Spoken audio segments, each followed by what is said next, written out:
Hey guys, it's Dragon Ball for Life here today, and I'm back with another video. Now, this is a video I've been wanting to do for a bit, and this was the main reason I started rewatching GT. I was going to rewatch GT at some point anyway, and review each arc, but I was going to do that after Super, but there was this one commenter on my Dragon Ball GT versus Super video called Terrell Williams. He was commenting on each part of my video, saying, "Oh, I was wrong here, I was wrong there, I was wrong there," saying that GT Goku and the GT characters are far superior to the Super characters and Goku from Dragon Ball Super. And he was even calling me a Dragon Ball Super fanboy, which is kind of ironic that he would call me that, seeing as how on my channel I have countless videos shit talking Dragon Ball Super and talking bad about it and stuff, and having negative opinions on it. So for him to state that I'm a Dragon Ball Super fanboy or whatever is ridiculous claim to make already. For me, what I saw when he was commenting countless times, he looked more like a Dragon Ball GT fanboy who could not admit that the GT characters just weren't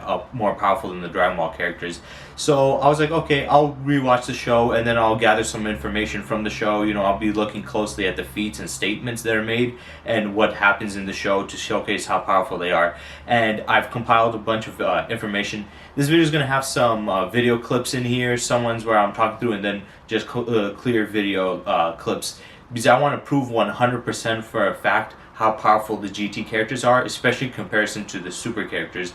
Because after watching GT, a lot of my preconceived notions of how powerful the Dragon Ball GT characters has changed. I will admit that. I was wrong about a couple of stuff, and some stuff I stated that wasn't 100% true, and I'll go throughout that in this video. Also, I did kind of make it sound like they're a lot weaker. They do have some strong, impressive feats in GT, but even with that being said, Dragon Ball Super characters are still far superior to them. They are still weak characters, and they are still very inconsistent with their power scaling. And I'm going to go through that throughout this video. Now, the first instance where I saw where the power scaling didn't make sense was the first arc, the Black Star Dragon Ball arc. In this arc, Goku, Pan, and Trunks, they're going around to different planets and trying to gather the Dragon Balls, and they meet up with these bad guys called the Power Brothers, and they basically work for this evil cult that's trying to resurrect this giant godly being, which is just a giant machine. And basically, to get the Dragon Balls and to keep Goku and them away, they basically sent them to a moon, or I think it was an asteroid, that was filled with giant worms, or yeah, I guess you could say kind of like worms on there. There were worms in the planet, and they basically crash landed on the planet, and these giant worms started attacking them. And these guys started fighting back, throwing punches and kicks and energy blast at them, even firing off Kamehamehas and like different energy attacks. And guess what? Not only were these giant worm creatures able to withstand their punches and kicks, but they're also able to withstand their energy blast.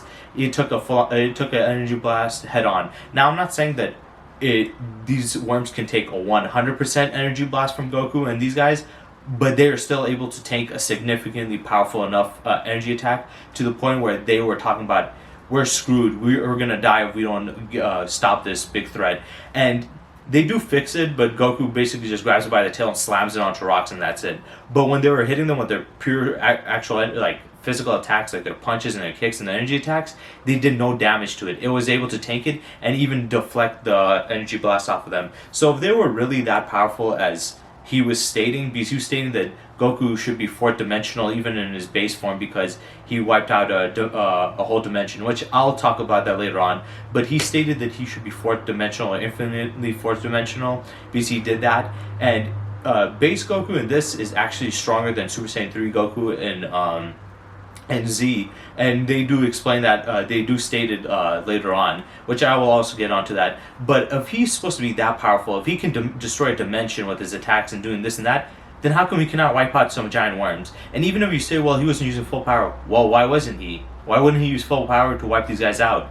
Even if he didn't use the full powers, he could have punched them hard enough to make them splatter and die. but him, Trunks, and Panda were struggling and had to find an alternative route and means to defeat it. So that already showcased to me how weak they are. The fact that a giant worm was able to take their hits and their energy blast. I will admit I was wrong when they went to the planet and they were hiding from guns. They were not hiding from the guns specifically. They were going on a stealth mission because they didn't want to alarm those guys.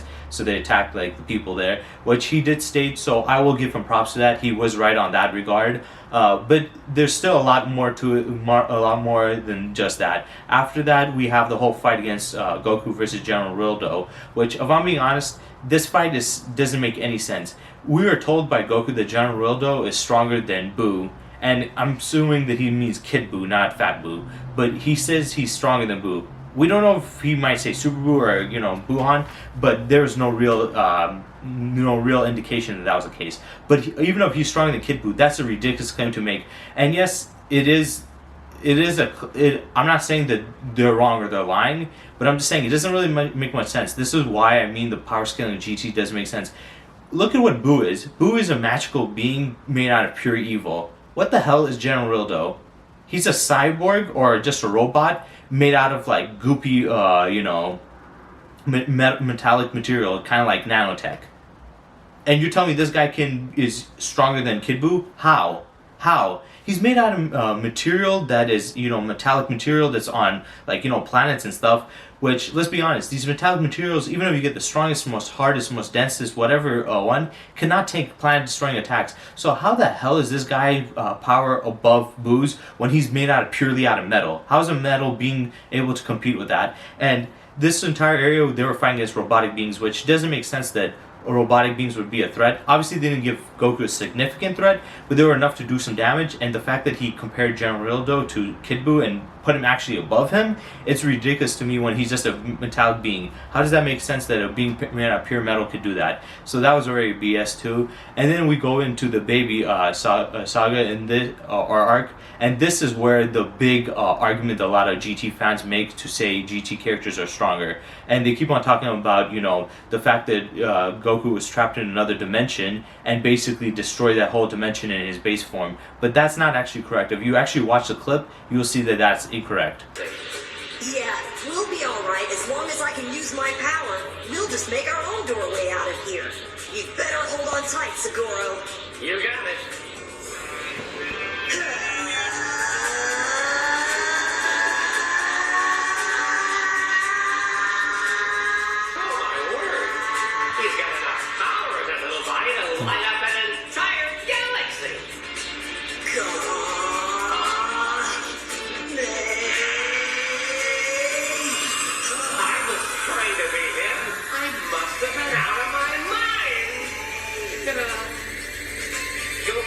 If we break through this dimension, there's no guarantee we'll be able to survive what's on the other side.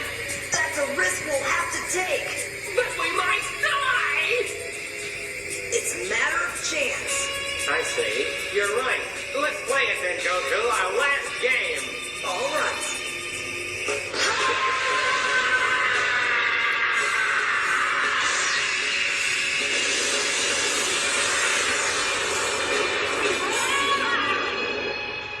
He broke through!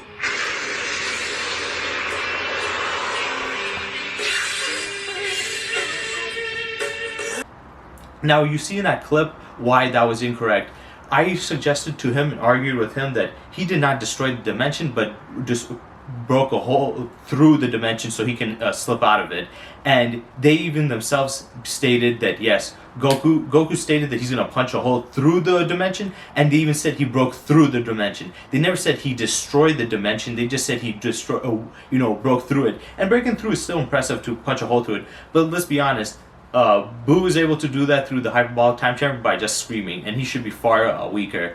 So for Goku to fire a Kamehameha to do that, it's still not that impressive. The more impressive statement was the fact that guy's saying you can light up an entire galaxy, but I mean, it could be true, but it's off of a guy who doesn't really have, the ability to sense energy or whatever. But yeah, he was trying to argue to me the entire time that's why Goku would be infinite fourth dimensional, because he can destroy an entire dimension, which there's a problems with that. Even if he did destroy the dimension completely, that does not mean he would be, have the power, like infinite fourth dimensional or whatever. Even though I don't agree with believe with those terms that much, if you're going by that, I still don't believe it in that case, because we don't know how big this dimension is. It could be a pocket dimension, and most likely look like a pocket dimension. A pocket dimension is different than destroying a universe-sized dimension. And him saying that, oh no, it's the same, it doesn't matter as long as there's another dimension, that's not how it works. That is like the dumbest argument ever. It's like saying a micro verse, you walk past it and it gets destroyed by your hitting your body. You destroyed a microscopic, dimension, but that doesn't mean you're, fourth-dimensional or whatever. It does matter about size. Saying that destroying a pocket dimension is the same as destroying the entire universe is a ridiculous claim to make because of the size and the dimensions of it stuff. But yeah, he said that. But even though even with that argument, he's wrong, because he did not destroy the dimension, he destroyed a hole through it. And like I said, Goku and Supreme Kai stated that he broke a hole through it. He never stated he destroyed it. He can't destroy it because that is basically limbo. That is where they stated that's where souls get judged, or whether they go to hell or heaven, which doesn't make sense because King Yama's lookout station already does that. He already sends them to hell or heaven, so that concept doesn't make any sense to begin with. But even going by the argument, he only broke through it, he didn't destroy it. And his argument was, well, it destroyed the entire thing and sent him out and stuff. No, what he did was he hit a hole, he destroyed a hole through the dimension. It expanded and it spat him out. He didn't fly out, he didn't move out of there. It spat him out to where he started from when he came in. So that's what happened. He didn't destroy the entire dimension. They never showed the dimension all getting destroyed. And you can't destroy the dimension since it is limbo. If that happened, that would mean that no souls would go to hell or heaven. So it can't be possible in that regard either. So that was ridiculous, and there's nothing really backing that up. And the only reason he came back there is because he punched a hole, it opened up, spit him out, and it closed back up and left, and he was stuck on the same place. I think this guy misinterpreted that part, or just doesn't understand fully what the hell he's watching. And we see this also in Xenoverse. In the Xenoverse game, when you have Demigra or something, I forgot what his name was, Demigra, and when you're fighting in that one weird mirror dimension that you have as one of the maps, in the game, you do the same thing. Basically, you break a hole through that dimension and get out. But guess what? That dimension still survives because it shows up in Xenoverse 2. But it kicked them out to the same place. So, just because you blew a hole through it does not mean that dimension is you have to leave it, or the dimension is completely destroyed for you to get out of there. It sometimes just spits you out. That's what happened in Xenoverse. It was the same situation. That dimension wasn't destroyed. It was just a hole blown through it. So yeah, that is 100% null and void. Also, that was one of their biggest feats, at least, of how powerful they are. Besides that, they didn't really have any other feats that were on that level. So if they only have like one or two big feats, then how can you argue that they're that powerful? Now we went on that for a bit, so let's go on after that. After when he did get out and Supreme Kai saved him, he also mentions that they would have been crushed by the rocks that were flying in that dimension. You see rocks flying, and Goku would have been crushed. So even he stated that. So it's like, yeah, if he was really that powerful, then how come rocks flying would crush you? How would the rocks kill you? The fact that Kobito even stated that he had to save Goku before it would destroy him and his friends is like, this guy, if he's fourth dimensional, then why is he scared of rocks smashing into him? That's just weird. Then we get to the actual fight against Baby and stuff, and there are there's one particular scene that kind of it's weird with the power scaling. When Goku's fighting him, Baby goes into his Golden Ape form and he fires a Super Gal Gun at the planet, hitting the planet. You would think the Earth would be destroyed. Nope, it damages it, but it doesn't destroy it.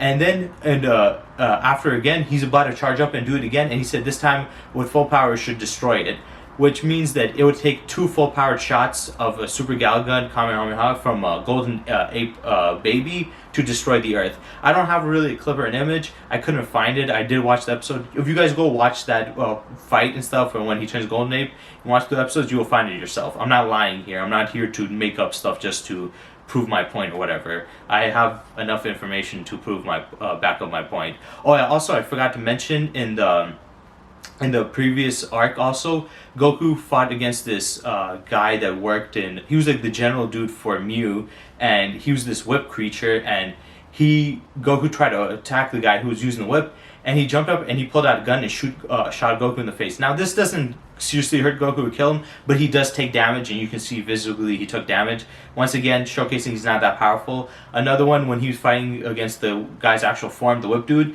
he grabs Goku by the throat, chokes him, and slams him onto a rock, beating him out of his Super Saiyan form, and nearly kills him until Trunks basically jumps in and saves Goku. Also, the giant creature that they fought, the mech creature, Lud is a giant robot. The fact that Goku and them could not destroy him. Both Goku and Trunks fire a Kamehameha at the sides of him. Goku does, but Trunks uses his own attack, and he starts spinning his arms, and they hit him with it, and he's spinning it, and he basically slows down. They don't destroy him with those attacks; they just slow him down. So Goku, if he's that strong in his base form, how come he cannot take out a giant mech baby thing? And the only reason he was able to destroy it is because him and Pan simultaneously, from the outside and the inside, attacked. It's hard to destroy it, but he couldn't destroy it on his own, which doesn't make sense if he's that powerful.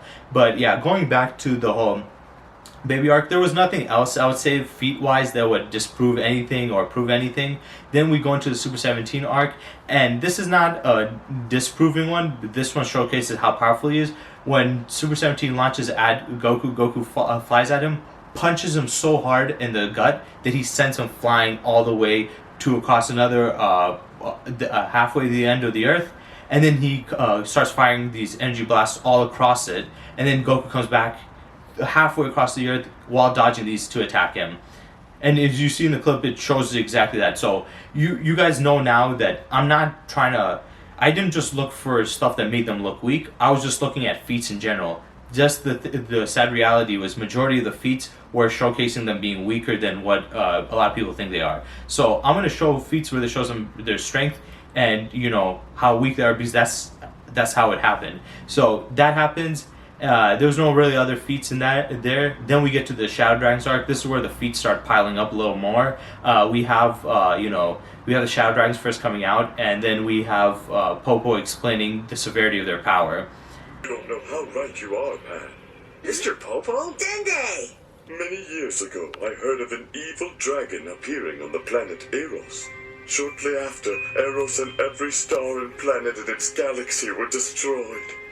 Unbelievable. So people say that they destroyed the galaxy. Personally, if I'm being honest, if you watch the show and see the other Shadow Dragons, it's no way plausible that the other dragons could have had that much power. The only dragons I could see having that much power is Nova and Sin, but most likely it was Sin Shenron. So I will not give those maybe the planet destroying, but not the star destroying feats to the rest of the dragons. I'll give it to Sin Shenron. And here's the thing: a lot of people say, well, he destroyed the entire galaxy, but from the description, he didn't destroy one-shot the galaxy. He just destroyed every individual planet and star in it, which technically will wipe out the galaxy. But my argument here is he's not a galaxy buster. This doesn't show galaxy busting feat in this one, because it was specifically stated each planet and each star. So they were singularly targeting them out and then destroy the entire galaxy like how Kid Buu did. So technically that wouldn't be a galaxy busting feat. It would be close and impressive, but they specifically talked about the things in the galaxy. If he was really a galaxy buster, he would have one-shot the galaxy, and they would just said he wiped out the whole the galaxy as a whole. Then we move on forward to the fights that Goku has. Goku's, he has a couple of fights. He fights this electric being. He tries to punch it. The electric being basically electrocutes him. He feels the damage. He doesn't significantly get hurt by it, but he feels enough damage from electricity. Then he gets electrocuted again. You can see visibly getting damaged and smacked to the side. Then he goes Super Saiyan 4, fires a Kamehameha at the being. The being captures it in his body and fires it back at him, one-shotting him and taking him back to his base form. So Goku can't even take a single Kamehameha blast in his Super Saiyan form from his thing. And on top of that, the creature was able to hold it in and fire it back. Also, later on, we see Goku and Pan getting electrocuted so badly that they both almost die. They almost die from the electrocution until, until it starts raining, and then it defeats it. So he doesn't really defeat the monster himself. And then the next one, village he goes to, he fights against one of the Shadow Dragons that can control water and wind. And this creature just uses wind attack, slamming Goku into the wall and pouring wind, just pure wind at him. And guess what? Goku cannot move. Goku gets hurt so badly by this, and he's stuck with like the force of the wind is so powerful that he can't even move. He can't destroy him until he gets help. But yeah, he can't even move through that. Showcasing once again, if he was that durable, just being wind blowing on you would not be able to stop you from moving. Also, we see him firing a Kamehameha at the wind being, and it just uses a wind barrier, and it deflects his energy attack. Once again, if he was that powerful, how would wind be able to deflect his energy attack if he can destroy an entire dimension? It makes no sense that wind would be able to, repel any attack of his. And then we get to this giant armadillo creature that's digging and stuff. There's nothing really there, but we do see Goku getting hurt by him clawing him. He does get clawed by the creature and hurt a little. Though there is one big scene that happens. Well, two kind of big scenes. One, this guy is creating earthquakes and is destroying the city, and as the city is destroying, there's a building falling, so Goku goes to try to stop it in his Super Saiyan form, but cannot. It is too heavy for him to push back, so he goes to Super Saiyan 4 just to push it back, which also goes against him being super powerful. If he's that strong, then how come he struggled to push back a building and had to go Super Saiyan 4 just to do that? And then later on we see him lifting up a chunk of the city and trying to put it back in place. And though he does do it, he does this in his most powerful form, Super Saiyan 4, and he still struggles to do it. So once again, if he's as powerful as people say he is, like stronger than Super Saiyan 3 in his base, then how come he's struggling to push a building in place without having to go Super Saiyan 4 and struggling to lift up a chunk of a city, which shouldn't weigh even that much compared to what we've seen him do. So we have that. Then we go into the, Nova Shenron. This is one of my biggest problems with people stating he's that powerful, because when he fights against Nova Shenron, Goku's running away the entire fight in the beginning until he goes Super Saiyan 4, and he states that he's hotter than the surface sun. In the guidebooks and I think in the games, it states that his body temperature is 6,000 degrees, so literally the surface of the sun's temperature. But that isn't that impressive. One, the surface of the sun is the coolest part of the sun. Every other part is hotter than the sun. Even the corona that's out above the surface is hotter than the surface itself. So that's not that impressive. Also, magma is literally around 10,000 degrees Fahrenheit. So if his body temperature is the surface of the sun, which is only 6,000 degrees Fahrenheit, and lava is 10,000, that means magma could burn Goku and kill him. He was so afraid he was running away the entire fight because he couldn't even touch the guy without being burned up. So 6,000 degrees of heat is enough to burn him. Also, I will admit I was wrong about the baby getting destroyed by the sun. He did not get technically destroyed by the sun. When Goku fires his Kamehameha, his Kamehameha obliterates him, destroys the mechanical part until there's small specks, and then those specks go into the sun and get obliterated. So technically, Goku did not, the sun did not destroy baby, Goku's Kamehameha did. So like I said, you can see I'm not bipartisan. I'm not trying to be unfair and say, oh, they're just weak and just bring out their low feats and just trying to hide all their big feats. Also, another thing I want to talk about, another son I forgot to mention once again. Sorry, I'm scatterbrained. I don't really write a script for this, but I forgot to mention that when baby was first coming in, he took over invaded the body of a kid that was in a destroyed ship, gonna be absorbed by the sun, and the ship was falling into it. They saved the kid. They're trying to rescue him with these space scooters and on spacesuits. And they're trying to get out, but the thing is, the sun's gravity is pulling them away, so they have to ditch it, and they're flying. And even with them flying, they're too slow. And they even state themselves that the gravitational pull of the star is too much for us to break out of, and it's gonna pull us in and kill us. And Goku basically gets Guru to shoot a wire or a hook onto the ship, and then holds onto him, and then fires a Kamehameha to move out of it. Now, I'm not saying that they're weak because they would be destroyed by the sun, because the sun could obliterate their suit and they will suffocate in outer space. But this shows that they're weak because Goku and Trunks and Pan were struggling to get out of the sun's gravitational pull, and were going super slow. The gravitational pull of a star, our own specifically, is 27 times our Earth's gravity. But Goku trained on 10 times Earth's gravity on King Kai's, which was easy, and trained at 100 times on, when he's getting to Namek. So they went way past 27 times Earth's gravity. So the fact that the star has his gravitational pull is strong enough to pull him back and make him struggle, and have him to, you know, fire Kamehameha to blast out of it, showcases that they're not that powerful. And it's a inconsistency compared to what we've seen them do in, you know, Z, because Vegeta and them, they could train at 350 times Earth's gravity, even 500 times Earth's gravity, and not, you know, be a serious threat. Now they're way stronger, and Goku's struggling to pull out of a star's gravitational pull. Makes no sense. So I just want to say that. But yeah, he is 6,000 degrees. It doesn't state in the episode, but it does state it in some official guides. And yeah, so the surface of the sun can kill Goku unless if he goes Super Saiyan 4. The only way he can handle it is if he goes Super Saiyan 4 to, you know, deal with it. Without it, he's basically screwed and has to run away. And yeah, that doesn't showcase him being that powerful. And then Ice Shenron comes in and he freezes Goku completely. And Goku would have been obliterated.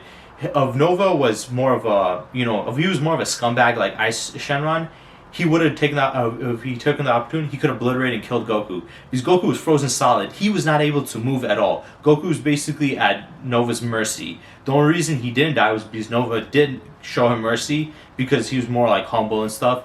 And what he did was, he used his attack to melt the ice so he can free Goku. But yeah, Goku would have been frozen, and couldn't even move. So once again, showcasing how weak he is. The fact that he's getting hurt by, you know, 6,000 degrees, and now he's getting frozen in ice. And some of you guys might say, well, maybe it's super cold and stuff like that. But remember, in Super Goku and Vegeta, they were in the Tournament of Power, and they're fighting against a creature that froze Vegeta's arm, and it was stated to have be -0. Now, there's no possible way to have -0 temperature in real life, but this is fiction. But still, he hit him with absolute 0. Not -0, I mean absolute 0. He hit him with absolute 0, which would be possibly the coldest cold you can have. And guess what?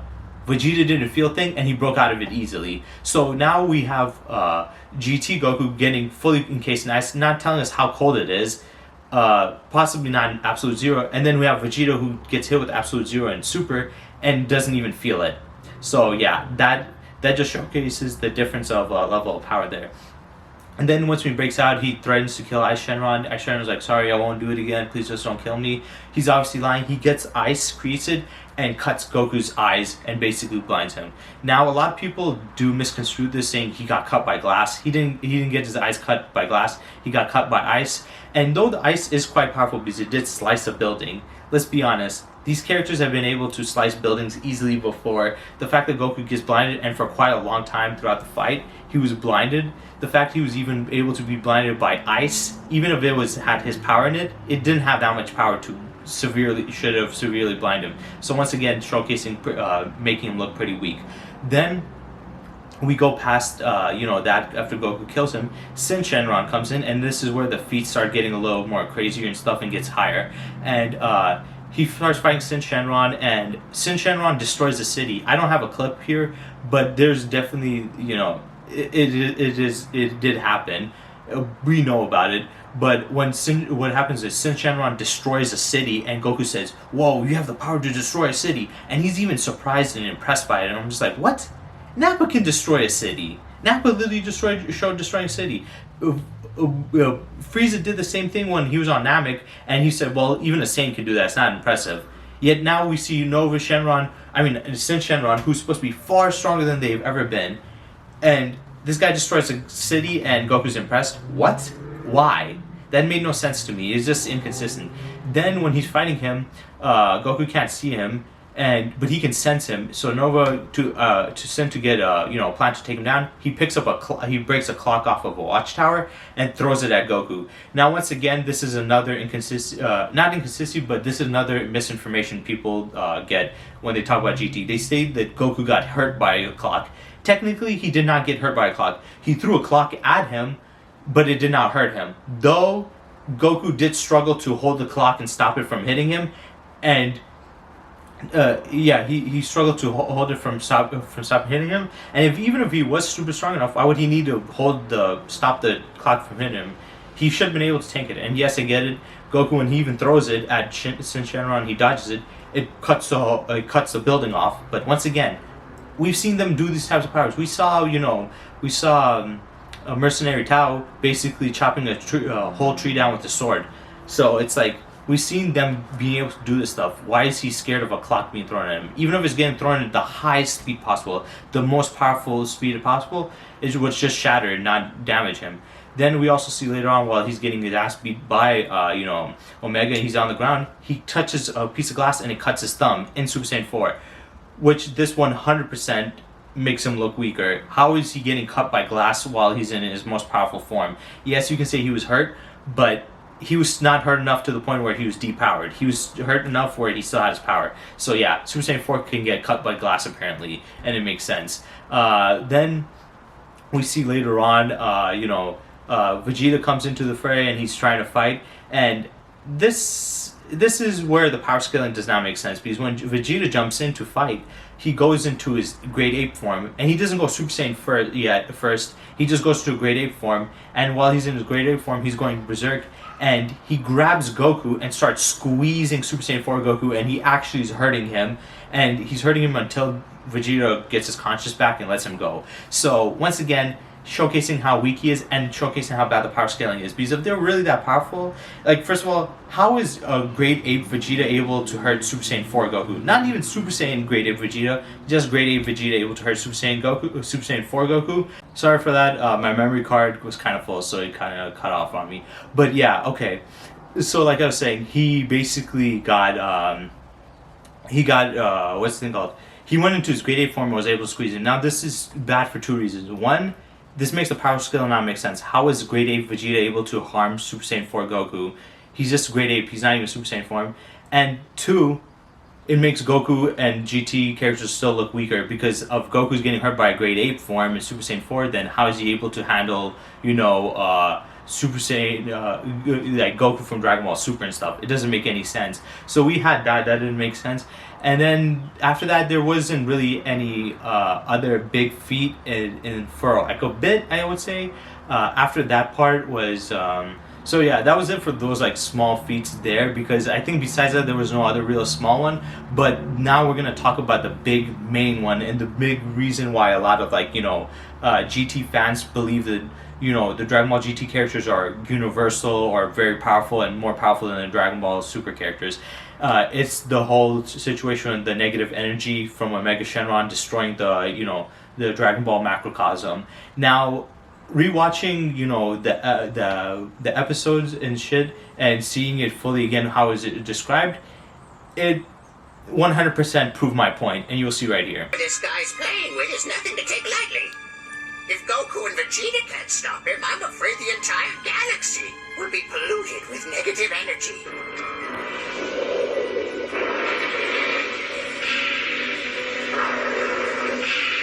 Omega Shenron doesn't even have to lift his little finger for this pollution to spread.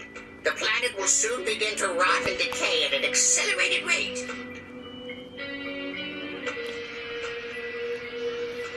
Life will no longer be sustainable as the Earth grows dark and then cold.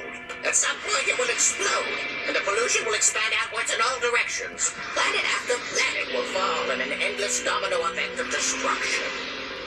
But then, that means it could reach us here. I'm afraid it's only a matter of time. So you see right there, it was explained by, Elder Kai how it works. Basically, the negative energy gets released from his body naturally. He doesn't have to do anything. It gets naturally released from his body, then it's going to pollute the Earth. Once it pollutes the Earth, it's going to destroy the Earth, then send that pollution throughout other planets, polluting them, destroying them, until it finally and eventually reaches, the Supreme Kai's realm, and then they're done for it. Now, here's the reason why this isn't as powerful as a lot of GT fans make it sound like, and especially Terrell Williams, who tried to argue that... He tried to legit argue to me that Dragon Ball Super characters are not universal, and the clash between Goku and Vegeta, Goku and Beerus was going to destroy the planets and just the gods, not the universe itself, just the planets, which is stupid as hell. But this feat right here showcases that it's going to destroy the entire universe. Let me get into why that is dumb. First of all, it was stated specifically by Elder Kai that it's not going to one-shot the universe. It is going to take some time. First, it's going to take time to destroy the Earth. Then the other planets... Sorry for that, it was car starting. Then the other planets are going to get infected, and then it's going to cause a chain reaction that would eventually reach to there. He never gave us a specific amount of time that it would take, but we do know it does take some time, and it requires a chain reaction of a negative energy, you know, accumulating from planet to planet until it wipes it out. So that whole argument about it being universal is incorrect. It is a universal level threat, like I said, but it's not a universal level busting feat. Because to be a universal level buster, or to be a buster, you would have to be one-shotting it. If you're a planet buster, you destroy the planet with one shot. You do not destroy the planet one by one and then it blows up and become a planet buster. That's a planet destroyer. Like Frieza's feats. Frieza, what he did to Planet Vegeta was a planet busting feat. Frieza, what he did to Namek was a planet destroying feat. So him destroying the universe is not actually a planet busting feat. What we see in Super is, once again, sorry for that stupid engine, but legit in Super, we have what's the thing called? We have Beerus and Goku's clash gonna destroy the universe because it was gonna obliterate it instantly. In GT, it stated it was gonna you know, a chain reaction. Also, he explained it individually and said over time. So I don't know why you guys are trying to argue that it's, you know, universal level. And then on top of that, he never stated it's going to destroy the universes itself, just the items inside the universe. He specifically mentioned the planets and everything in it, and never specifically stated that the entire universe will be destroying stuff. It just, the universe will be covered with negative energy, wiping everything out of it. So that argument that he was making that, oh, they're just going to wipe out the material inside the universe, not the universe itself, actually does not work in Super, but in GT it does. So it's kind of ironic that he tried to use it as an argument against Super, but it works against GT. So yeah, he's wrong. That whole feat that people keep trying to use, it would have systematically destroyed the universe at some point. We don't know how long, but it would have been a process and you know, a chain reaction. It wouldn't have been you know, a busting feat.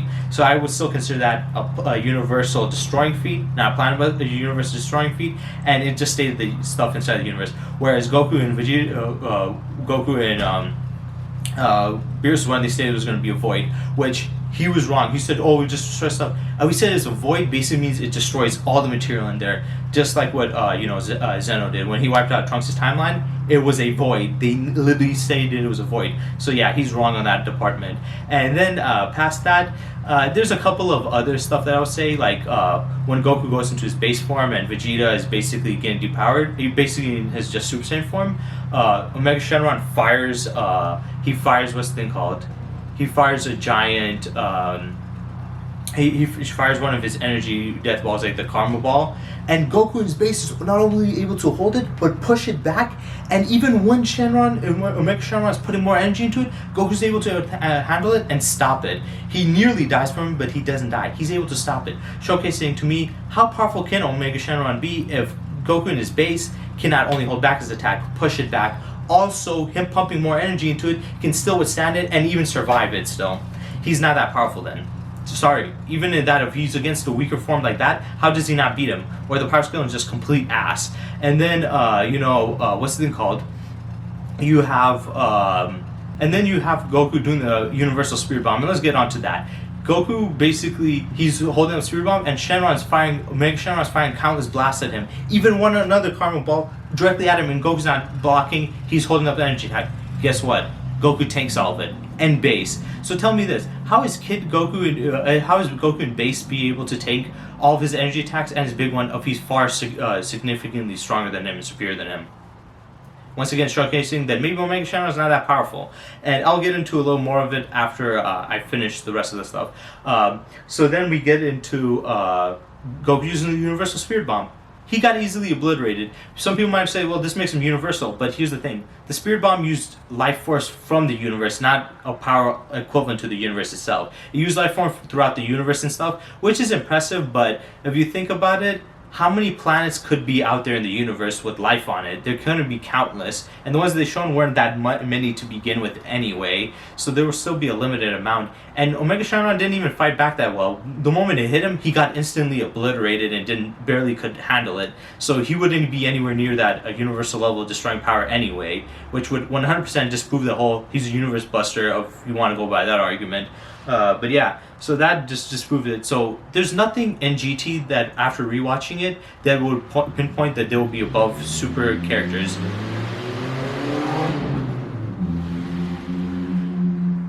There's nothing that indicates they would be above the super characters at all. So yeah, all the feats that he was stating, I just disproved it in this video. There's stuff, and there's additional stuff in like the GT files and stuff, wherever guide. that's where you get the whole 6,000 degrees stuff for Nova Shenron. Also, the whole galaxy busting feat. I do want to say this. I think that since Shenron's peak feat we've seen in GT and stated was a galaxy busting feat, and that was by Shenron. It's stated in the Budokai Tenkaichi games. If you go to the bio of them, even in part 2, I think it was Budokai Tenkaichi 2 where I played, where they had the bio for each characters. And in the bio, they literally stated for Shenron to be destroying a galaxy. There's multiple mentions that he can destroy a galaxy in the guidebook, but nothing above that. I stated that in the argument, and Terrell Williams' kind of argument was like, they just stated that was, he was galaxy busted, but that doesn't mean that was his peak and that he can go beyond that and stuff.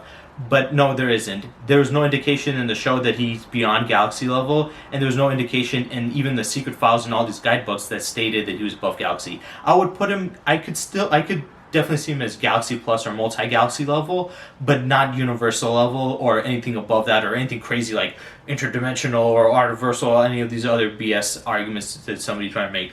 So yeah, I can definitely see him as multi-galaxy, because if Shenron can destroy a galaxy, I'm pretty sure Omega Shenron could destroy more than that, but I wouldn't put him on universe level or even on par with, Dragon Ball Super characters. So yeah, all of his arguments that he used and counter arguments were kind of piss poor. I literally rewatched it. I have countless, evidence in this, clips and stuff, full-on clips with dialogue, just clips in general, showcasing what I was saying, and there's nothing that indicates that he's more powerful. The most powerful feats that I would say that I saw in, in GT was, one, Goku punching 17 so hard that he flew halfway across the planet, firing his attack halfway across the planet, Goku coming in and dodging and hitting him. But that's still not that significantly powerful. Then Goku destroying the dimension, but he didn't destroy it. He punched a hole through it and it kicked him out. And they even mentioned it, and he would have been crushed by rocks, which would have made him look weaker. And then the chain reaction destroying the universe. But everyone went in on that and talked about how the fact that it wouldn't be a universe destroying feat or a universe destructive feat, and technically it would have just destroyed the stuff in the universe, and it would have taken some time. We don't know an unspecified amount of time that it would take to destroy it. So yeah, there's far more counter feats, or you could say anti feats, than there is feats, and the feats that there are one is significantly true, and the other two are kind of true, but they're like half truths to it. The dimension one is just completely incorrect. So yeah, there's nothing that suggests to me after rewatching GT that the GT characters are stronger than their Dragon Ball Super counterparts. Once again, I know I'm gonna message to him that, hey, I made this. I have a feeling he's gonna disagree with me again. He's gonna call me super fanboy, but here's the thing: I don't like Dragon Ball Super. I think the power scaling of Super is ass. I'm just saying GT is just as bad, and it doesn't make any sense. It is a lot better than I remembered it, but the power scaling doesn't make sense still. GT Goku is way too weak. The fact he's getting hurt by glass, the fact that throwing a clock at him would be a challenge, the fact that he's getting burned by 6,000 degrees. He even punched Shenron and he was able to tank that. When he punched Shenron's body heated up and burned Goku's hand. He legit burned Goku's hand with it. Also, before I end this video, because I'm nearing the end, I already got enough of the feat side. There is one I forgot to fully mention, but yeah, Goku punched him, got his hand burned, so it showcases that the heat still gets to him even in Super Saiyan 4.